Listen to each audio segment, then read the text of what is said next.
Dans notre quête d'élévation intérieure, une des plus grandes vérités réside dans l'idée que la véritable noblesse ne consiste pas à surpasser les autres, mais plutôt à se transcender soi-même. Cette notion est souvent mal interprétée, car beaucoup associent la grandeur à la domination ou à l'influence sur autrui. Pourtant, la vraie grandeur est d'être supérieur à son propre passé. Ce voyage vers une version plus éclairée de nous-mêmes demande une profonde introspection et une honnêteté sans compromis. Chaque jour, nous avons l'occasion de nous observer avec des yeux nouveaux, de remarquer nos anciennes façons de penser et de réagir, et de choisir délibérément un chemin plus noble. Ce dépassement de soi n'est pas un acte unique, mais un engagement constant envers la transformation.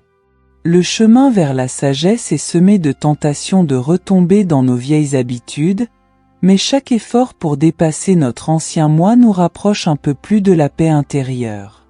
Dans cette quête de transformation, un autre aspect crucial de la vie humaine se révèle souvent avec clarté à mesure que nous vieillissons, l'importance de retrouver l'audace de l'enfance. En grandissant, nous sommes imprégnés de peur, de doutes et de limitations que la société impose subtilement. Les enfants, eux, agissent avec une spontanéité et un courage naturel, car ils sont encore en harmonie avec leur essence authentique, non altérée par les conventions sociales. L'astuce, en vieillissant, serait donc d'apprendre à devenir un maître de la vie en cultivant ce courage enfantin. Mais cela ne veut pas dire que l'on doit se comporter de manière irresponsable ou puérile. Au contraire, il s'agit de retrouver cette joie de vivre, cette curiosité sans bornes et cette capacité à affronter la nouveauté sans crainte. C'est dans ce retour aux instincts naturels que réside la clé d'une existence plus épanouie, même à un âge avancé. Devenir sage, c'est peut-être cela. Apprendre à redécouvrir ce que nous savions intuitivement étant enfants, tout en y apportant la richesse de l'expérience. Un autre aspect de la vie humaine que beaucoup cherchent à contourner est la relation avec soi-même.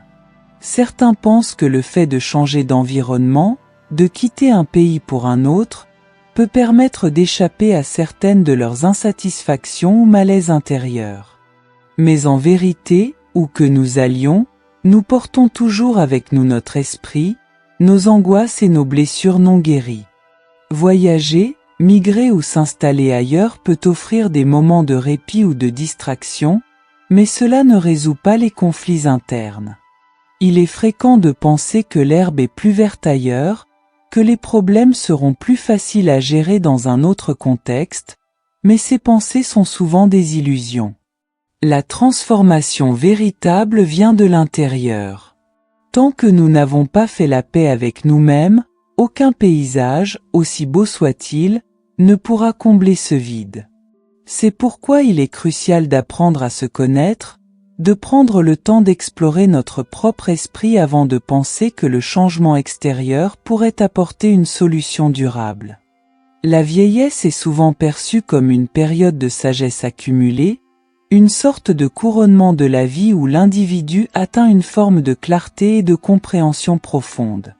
Cependant, il est important de reconnaître que l'âge ne garantit pas nécessairement la sagesse. Si l'expérience de la vie peut nous enseigner beaucoup, elle peut aussi nous rendre plus prudents, plus méfiants. La prudence peut être utile dans certaines circonstances, mais elle peut également freiner notre capacité à prendre des risques nécessaires à la croissance personnelle. Parfois, en vieillissant, nous devenons si préoccupés par la sécurité et le confort que nous perdons de vue les vérités plus profondes de la vie. La sagesse véritable ne consiste pas à être simplement précautionneux, mais à comprendre quand et comment prendre des risques pour avancer sur le chemin de l'éveil. Ainsi, il faut rester vigilant à ne pas confondre la peur du changement avec la sagesse, car la sagesse authentique inclut la capacité d'accepter l'incertitude et de s'ouvrir à de nouvelles expériences, même tard dans la vie. Il est essentiel de se pencher sur l'idée de la guerre, un sujet qui a profondément marqué l'humanité à travers les âges. Peu importe à quel point une guerre peut sembler nécessaire ou justifiée à un moment donné, elle reste un crime contre la nature même de la vie. La guerre, dans sa brutalité, détruit non seulement des vies humaines, mais elle annihile également l'espoir, les rêves et la possibilité d'une coexistence harmonieuse. Les raisons qui mènent à la guerre, qu'elles soient politiques, économiques ou territoriales, ne justifient jamais la violence et la destruction qu'elle entraîne.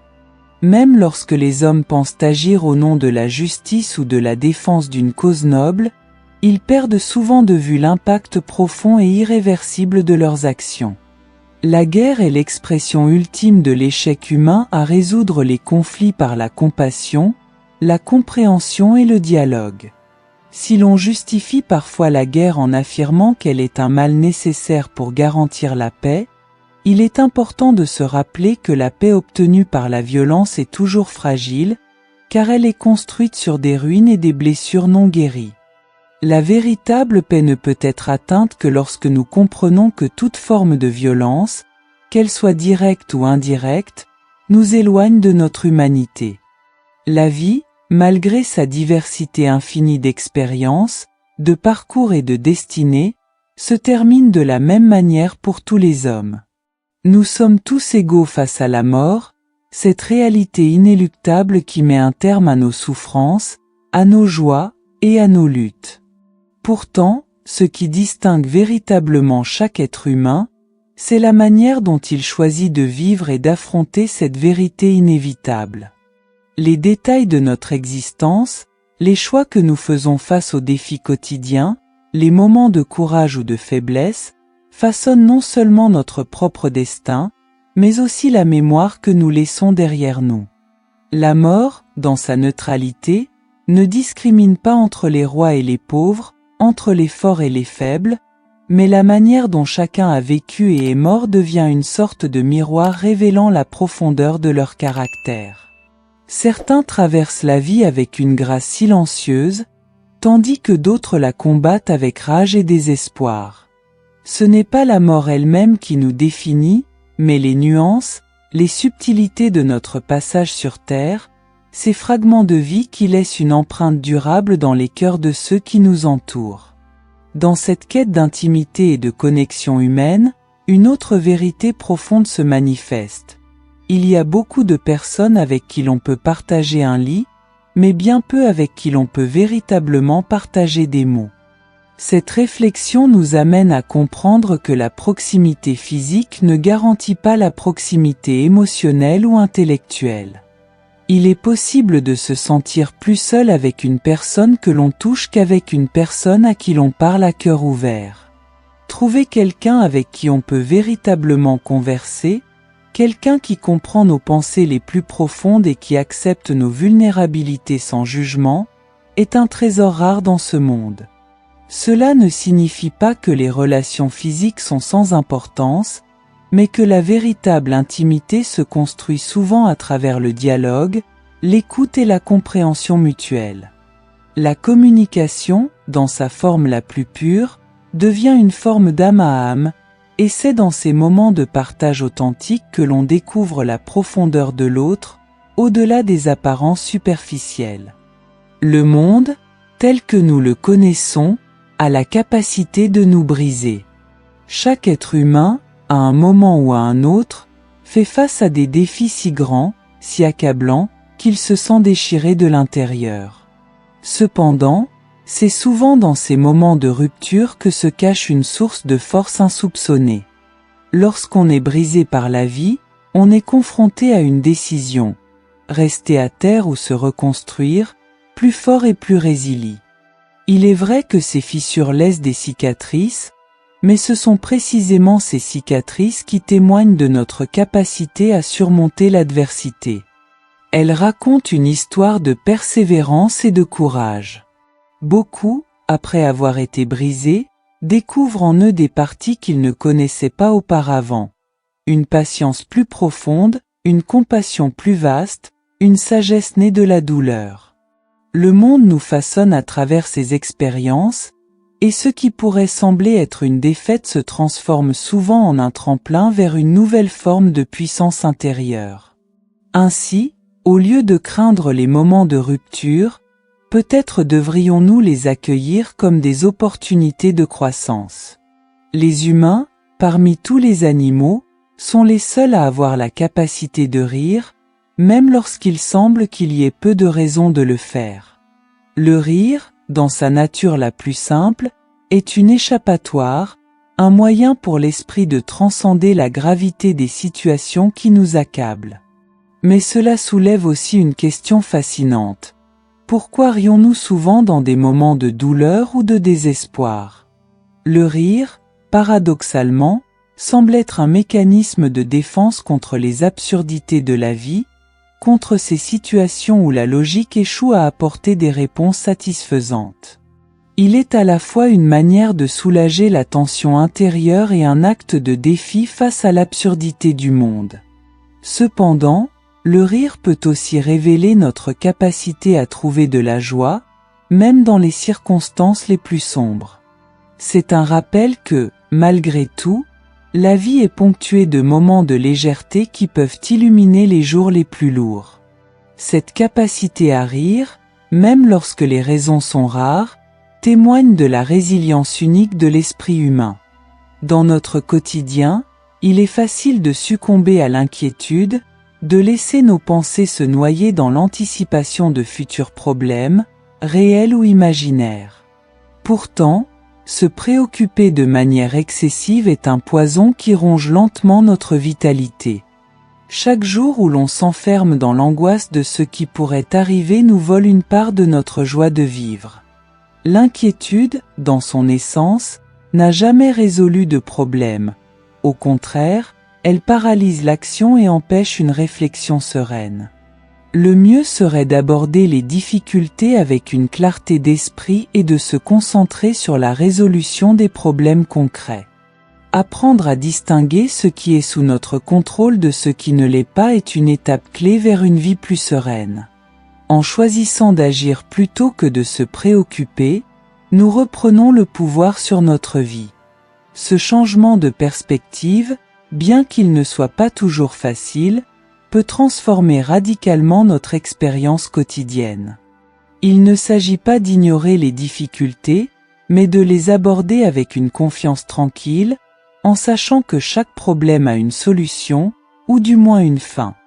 L'une des compétences les plus précieuses que l'on puisse développer est celle de l'écoute. Savoir écouter, vraiment écouter, est bien plus rare qu'on ne le pense. Trop souvent, dans les conversations, nous sommes absorbés par nos propres pensées, attendant simplement notre tour pour parler plutôt que d'accueillir pleinement les paroles de l'autre. L'écoute véritable demande une attention totale, une capacité à mettre de côté nos jugements et nos préjugés pour entrer dans l'univers de l'autre. C'est un acte d'humilité, car il exige que nous reconnaissions que nous ne savons pas tout, que l'autre a quelque chose à nous offrir. Paradoxalement, en écoutant profondément, nous apprenons souvent autant sur nous-mêmes que sur l'autre. Chaque être humain a une histoire, une sagesse qui mérite d'être entendue, et c'est à travers cette écoute attentive que nous construisons des relations plus profondes et plus significatives. Pourtant, peu de gens maîtrisent cet art, car il nécessite de la patience, de la compassion, et surtout, une volonté sincère de comprendre. Le monde, malgré ses nombreuses imperfections et ses moments de tristesse, reste un lieu de beauté, un espace où la vie, dans toutes ses formes, trouve un terrain propice à l'épanouissement. Il est facile de se perdre dans le désespoir face aux nombreuses souffrances que nous voyons chaque jour.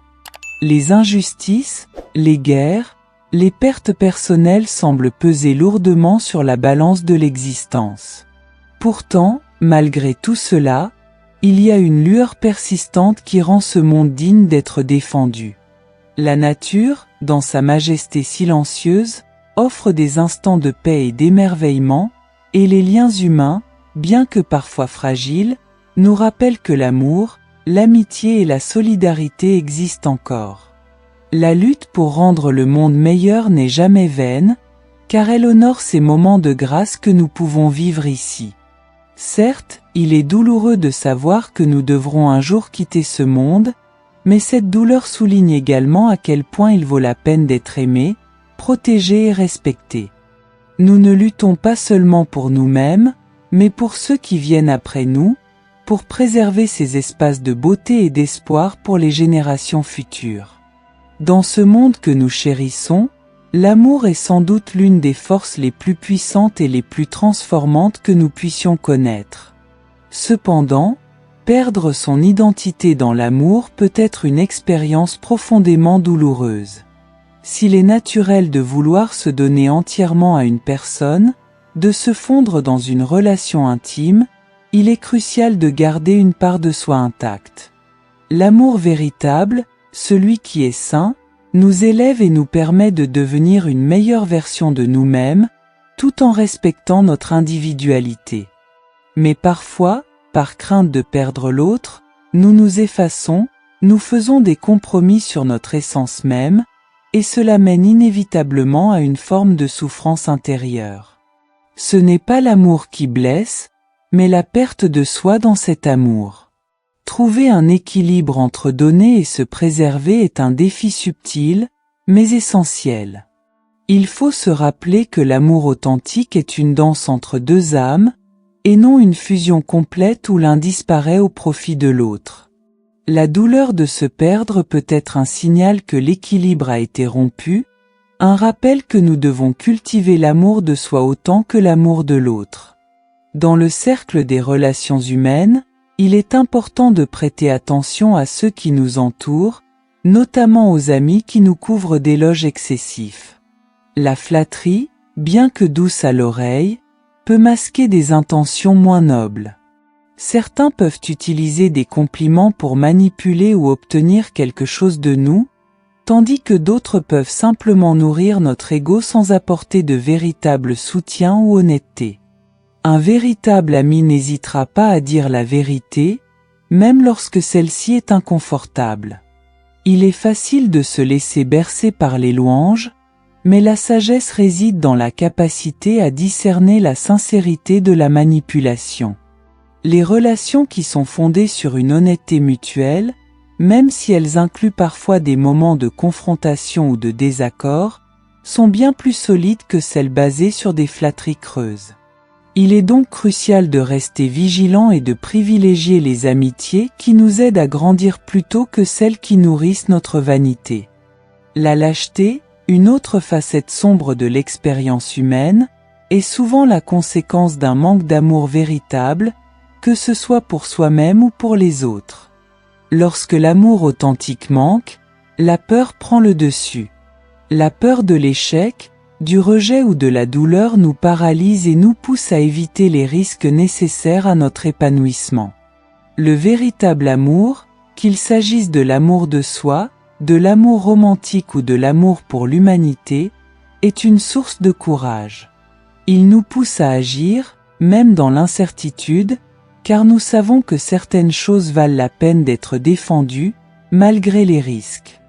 L'amour nous donne la force de surmonter nos peurs, de nous tenir debout face aux défis, et de ne pas céder à la facilité de la lâcheté. Quand nous manquons de cet amour, nous nous replions sur nous-mêmes, laissant passer des opportunités de croissance et de réalisation. Chaque acte de lâcheté est donc une manifestation de cette absence, et la solution réside toujours dans un retour à l'amour, sous toutes ses formes. Chaque jour de notre vie est une nouvelle opportunité, un chapitre vierge sur lequel nous pouvons écrire nos actions, nos pensées et nos décisions. Pourtant, trop souvent, nous nous reposons sur la chance, espérant que les circonstances extérieures se plient à nos désirs.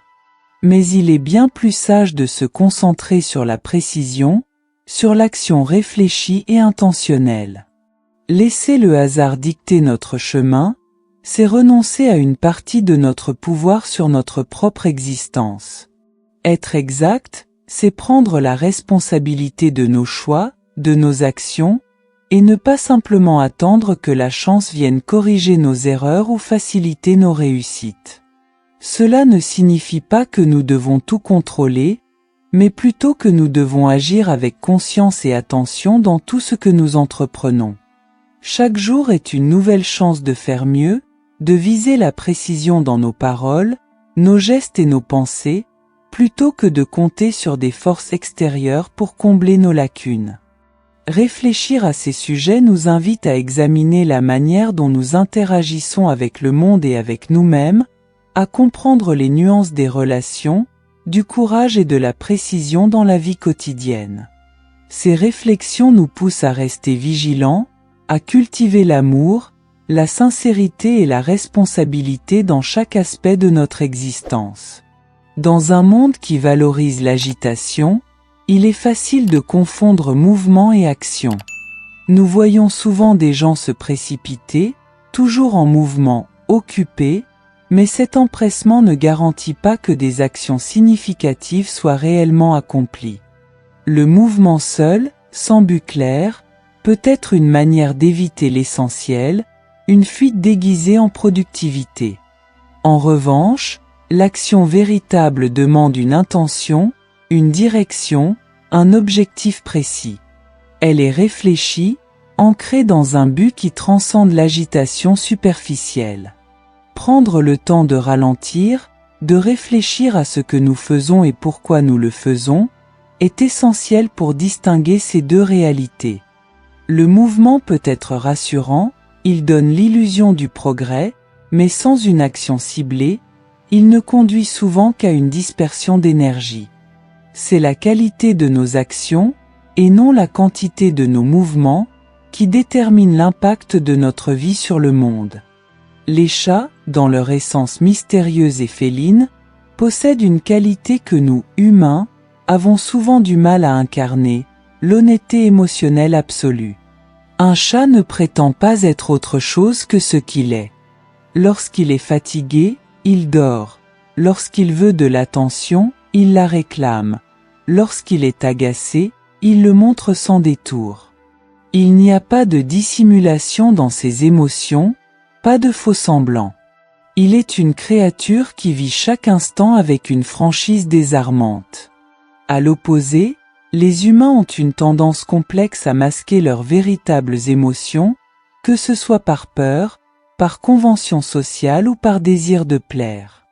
Nous apprenons, souvent dès l'enfance, à dissimuler ce que nous ressentons réellement, à porter des masques pour naviguer dans le monde social. Si cette capacité à moduler nos émotions peut avoir des avantages, elle nous éloigne souvent de notre vérité intérieure. Être émotionnellement honnête demande du courage, car cela signifie accepter notre vulnérabilité et notre humanité imparfaite, à la manière des chats, qui ne cherchent jamais à dissimuler ce qu'ils sont.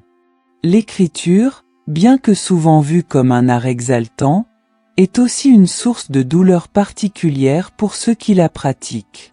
Cette douleur réside non seulement dans l'effort de trouver les bons mots, d'exprimer des pensées complexes ou des émotions intangibles, mais surtout dans le fait de terminer l'œuvre. Terminer un texte, c'est accepter qu'il est désormais complet, figé dans sa forme finale, et qu'il ne peut plus évoluer. Cela signifie aussi se détacher de quelque chose qui nous était intime, que nous avons façonné avec soin. L'écriture est un processus où l'on met une part de soi-même sur la page, et terminer cet acte revient à clôturer ce dialogue intérieur. C'est pourquoi de nombreux écrivains ressentent une sorte de vide ou de tristesse lorsqu'ils achèvent un travail. Ce n'est pas seulement la fin d'un texte, c'est une rupture avec ce voyage créatif, une séparation avec ce monde imaginaire qu'ils ont habité pendant un temps. Tous les êtres humains, d'une manière ou d'une autre, sont brisés. Nous portons en nous des blessures, des cicatrices laissées par les pertes, les échecs, les désillusions, ou simplement par la vie elle-même. Mais c'est précisément à travers ces brèches, ces fractures, que la lumière peut pénétrer. Ces failles nous rendent plus ouverts, plus réceptifs à la compassion, à l'empathie, et à la sagesse. Ceux qui n'ont jamais connu de brisure, ou qui refusent d'accepter leurs propres imperfections, se ferment souvent à cette lumière.